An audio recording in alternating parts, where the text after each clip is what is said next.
inquiry that resumes this morning.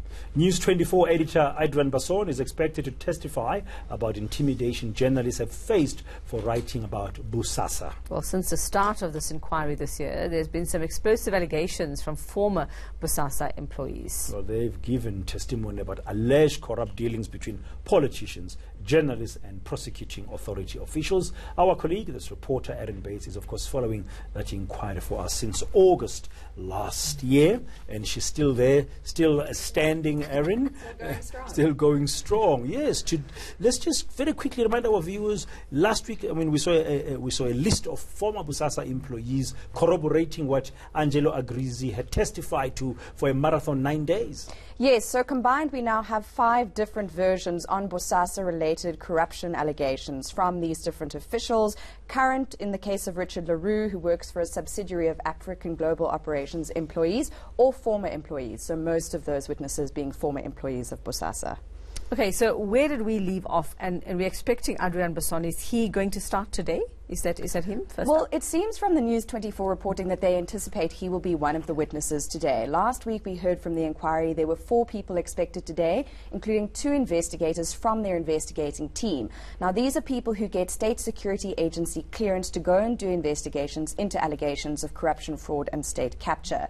And then the inquiry notice indicated there would be 2 other witnesses. So it may be possible that Adrian Basson is one of those 2 other witnesses, and he's expected to talk about the intimidation and threats he and Karine du Plessis received around about 2006-2007 in connection with their reporting on Bosasa. Another person was mentioned last week was the magistrate Desmond Nyamane, and he was implicated in some kind of a payment of sorts by a former Bosasa employee, and he's asked some questions. He has. So Desmond Nyamane, the chief magistrate from Pretoria, did issue a lawyer's letter to the inquiry last week. He was insistent that the inquiry, at its own expense, provide certain information to him on precisely how Richard Leroux, who was the head of special projects for Bosasa, implicated him in these claims of kickbacks. It was about that security upgrade of sorts. Yes. To the tune of about 200,000 rand on Leroux's allegation. And Leroux actually said that when an official from Sondolo IT, which is a subsidiary of what was Bosasa,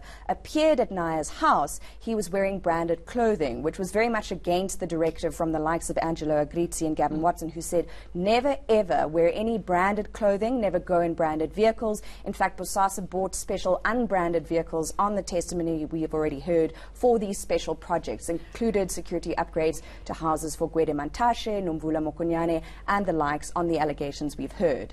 So what have we seen, or what explanations have we had? We know Gwede Mantashe says, come, I'll show you my house, and I'll put it in context. I mean, what are we gathering from all of this?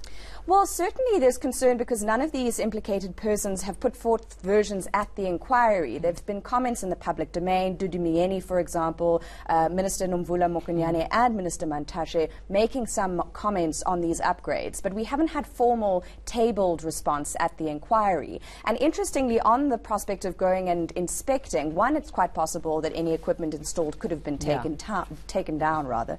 And the other thing is that we heard from witnesses last week, I think in fact it was Leroux, that Bosasa instructed that any equipment installed at these facilities have its serial numbers removed, so that any equipment that was on site at these different properties didn't have serial numbers that could be traced back to purchases linked to Bosasa. So it is a rather complicated and calculated scheme if the allegations are true. If the allegations are true, they really knew that one day they want to protect themselves, and they might have been aware they were doing the wrong things. If the allegations are true, can we just take you back to Desmond Nyamane? What has he asked besides he set a deadline of sorts, hasn't he? He did, yes. So the deadline for today is really just clarity on what exactly Leroux said. So he, through his lawyer's letter, has said, please provide to me exactly what the testimony was that implicates me in this alleged security upgrade. And importantly, I think on Leroux, because he is, we must remember, currently employed at an African Global Operations subsidiary, he only gave information on that special projects unit and how it operated, the kind of clandestine nature nature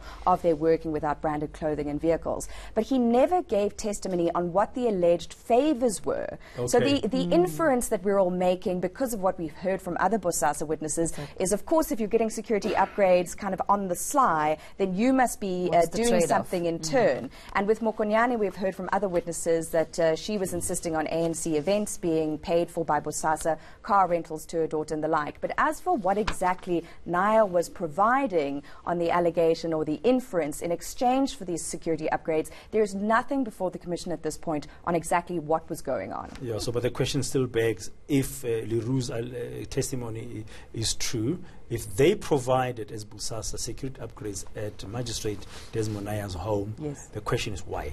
Well, exactly. And the Magistrates Commission is currently trying to sort of welcome Naya and get versions from him on what exactly was going on. Because, of course, to have someone in the judiciary, which is supposed to be an independent sort of organ of state as part of, you know, the legal system, if he was getting upgrades from a private company that also had contracts with the Department of Justice for security monitoring at courts, what exactly was going on? How could a judge be on the allegation receiving favors from Bosasa? What was in it for Bosasa? We don't know. Allegations still have to be tested, of course, as you know. Thank you very much, Erin. What time do they resume this morning? 10 o'clock as usual. 10 o'clock. And maybe the Deputy Chief Justice Raymond Zondo will address this matter. Perhaps. Because it concerns the legal fraternity, as you said, when he starts. Because he's very good with that. When he sets the tone, the agenda for the day, when he addresses something, like when he addressed the media issue in the last week and so. Thank you very much, Erin. Thank you.